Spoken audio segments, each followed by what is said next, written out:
Hi everyone! Today we're going to take a look at the best gaming PC build under $300 in the market for this year. First, we're going to show you our top 6 best picks, and we'll talk about what you should look for before buying a best gaming PC build under $300. You can find links to all of the products we've mentioned in this video down in the description below. Let's get started.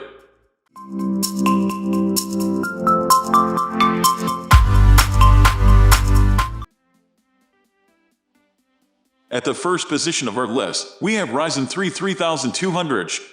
The CPU, APU, actually is the heart of this entire build, and there's absolutely no other model that ties everything together quite like the AMD Ryzen 3 3200. For starters, this is an excellent CPU in its own right. Though this particular model relies on the Zen Plus instead of the Zen 2 architecture, the 3200 is still a decent upgrade from its second-gen counterpart. With 4 cores, 4 threads, and a 3.6 GHz base clock speed going all the way up to 4.0 GHz at maximum boost, 3200 delivers an admirable level of performance. Add to this the fact that this is an APU with EVGA 8 integrated graphics no less, and it becomes clear why no CPU Intel currently has to offer can beat it at this price point. In case you've had any misgivings about using the stock raid stealth cooler that comes with the Ryzen 3 3200, let us reassure you, it's more than capable of keeping up with the heat. You won't need a better aftermarket cooler even if you plan on doing some light overclocking. While you will be happy to know that, as with all Ryzen chips, the 3200 can be overclocked, we don't recommend doing this, but not because of the cooler. We'll talk more about this when we discuss the case and motherboard we picked for this build. You generally want to have several criteria met before you overclock your CPU, such as decent VRMS and good airflow, and the situation with this build isn't optimal. This isn't to say that it couldn't be done to great effect, but we wouldn't recommend it, especially seeing as this is not a high-end gaming rig, and for the kind of settings you'll be running games on, the factory clock speed is more than good enough. The EVGA 8 performs only marginally worse than, say, the RX 550 or the GT 1030 G+, which are the best G+ you could fit into this budget. Let's put this in perspective, shall we? Overall, you should expect at least a stable 30 FPS at 1080p in most games. In modern AA titles, you may have to fiddle with the graphic settings quite a bit to get there. For example, dropping the resolution to 720p in games like Assassin's Creed Origins. But in the sports titles, you should expect the full 60 FPS experience. So instead of including both a subpar GPU and a subpar CPU, this build offers an excellent CPU with integrated graphics that doesn't lag too far behind these $80, $90 dedicated solutions. And the EVGA 8 graphics doesn't just give you respectable graphics for an entry-level PC build. It offers upgradability as well because you can just strap on a dedicated graphics card later, and everything will work just fine without having to replace any of the existing hardware in the process. Our advice is to stick to the EVGA 8 graphics until you can upgrade to at least a GTX 1050 or an RX 560 graphics card. So for the price of less than $100, you're getting a great CPU in its own right, integrated graphics that rival those of dedicated entry-level graphics cards, and a great cooler to boot. Normally, we like to provide you with some alternatives for these components, but in this case, the Ryzen 3 3200 is just the optimal CPU bar none. Moving on to the next at number 2 with Patriot Viper 4 Blackout. Now, one thing you ought to know about integrated graphics cards is that they don't come with their own VRAM. Instead, they leech off of your system RAM. This is why you absolutely should not reduce the RAM if you're looking to cut costs. 4 GB of RAM isn't enough for gaming as 'tis, and that's without a portion of these resources going towards the graphics. You also don't want to save the extra couple of bucks by opting for RAM slower than the standard 2400 ms. Going dual channel is also highly advised as it will significantly improve the performance of an APU. With all this in mind, the RAM we've opted for in this build is the Patriot Viper 4 Blackout with 2 sticks of 4, bringing the total to 8 of dual-channel memory running at 3000 ms. While this is a completely respectable amount of memory, for now, we still highly recommend closing all unnecessary background programs while gaming, for increased performance. We also suggest upgrading to 16 at some point later on, especially if you plan on sticking to an APU. Alternatively, if you plan on upgrading soon, you may decide to get one 8-stick now and then one more 8-stick in a few months for a total of 16. The number 3 position is held by ASRock B400 5th and Prefer. Full disclosure, you shouldn't expect much out of the motherboard. We didn't have enough room in the budget to think about cool LED lights, or extra functionality, or anything else for that matter besides build quality and the most basic future-proofing.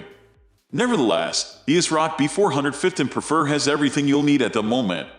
Best of all, the motherboard is compatible with 3rd Gen Ryzen processors right out of the box, so you won't have to make any changes to the BIOS before you start using your new PC. When it comes to upgradability, we've made sure to pick a board with 4 RAM slots so you can easily increase your memory in the future without having to replace the sticks you already own. And if you ever got a chance to upgrade to a Ryzen 5000 processor, theoretically, you'd be able to do that too after a quick BIOS update. We say theoretically, because AMD has made it possible to run 5000 series processors on B450 motherboards provided that you update the BIOS.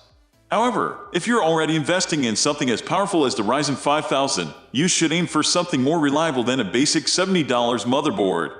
The Prefer also comes with plenty of fan headers, SATA, and USB ports, and supports multiple displays in case that's something that interests you.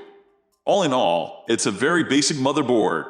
But if you take care of it, it will serve you well and last you a long time. Next, at number 4 we have Kingston A400 240 SSD. In order to stay as close to the $300 budget as possible, we decided to go with the Kingston A400 with only 240 GB storage. This may not be much, but it's SSD storage, meaning that your PC will be much faster and much more responsive than it would be with a regular old HDD. If you've never used an SSD before, be prepared to get new socks, because this SSD will knock them right off. It's no NVMe, nor is it the fastest SSD out there. But even the slowest SSD is miles faster than a regular hard drive and will be a noticeable step up for anyone willing to invest in it. That said, if you don't see yourself investing another $30-$40 in the near future into some additional storage, you might want to go with an HDD right off the bat, in which case we recommend the Seagate Barracuda ST512. As this is a much slower hard drive, you will be able to get double the storage for the same price. The number 5 position is held by EVGA BA 500 with 80 plus bronze. The EVGA 500 BA is a solid power supply. It's not too expensive, but it offers a great level of performance that's further supported by the 3-year warranty it comes with. Its 500 watt capacity will be plenty to power the entire rig even if you upgrade it with a dedicated GPU of the GTX 1650 caliber. It is a non-modular PSU, which is to be expected at this price, but it is 80 plus bronze certified, which is definitely a huge plus. This may not be the most expensive build, but all the hardware pieces here were handpicked because of their quality and upgradability, and it's worth buying this PSU to ensure that the whole gaming rig won't get fried the first chance it gets. Finally, the number 6 position is dominated by Cooler Master MasterBox Q300L. The case is the most underappreciated component in most PC builds.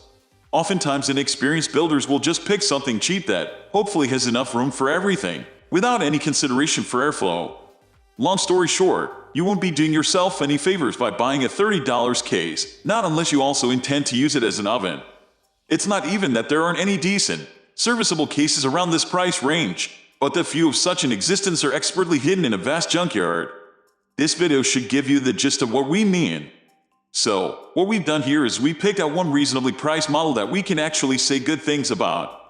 The MasterBox Q300L isn't the best case we've ever seen, but it's definitely a step above the junk with which it shares the price range. It has decent airflow that can support some light overclocking, although we'd advise first mounting an additional front fan, 2 USB 3.0 ports, and dedicated space for cable management, which you'll be needing, especially given that the PSU is non-modular. We'd prefer if it were a little bigger, but with a $300 budget, some sacrifices had to be made. The case comes with one 120mm fan in the back and has room for 4 more fans, 2x 120mm on top, and 2x 120/140mm in the front. It also comes with an acrylic side panel and removable dust filters on top, front, and bottom for easy cleaning. Now, this doesn't mean that you can't buy a cheaper case that's even better than this one. The Cooler Master MasterBox Q300L was, among other things, our way of making sure the price of this build doesn't fluctuate too much. It's a perfectly fine case, you won't be disappointed by it, but you can find something better with a little effort if you put your mind to it. That's all for today. We upload computer and accessories product review videos every single day. So, Don't forget to subscribe and hit the bell icon for the upcoming video notification.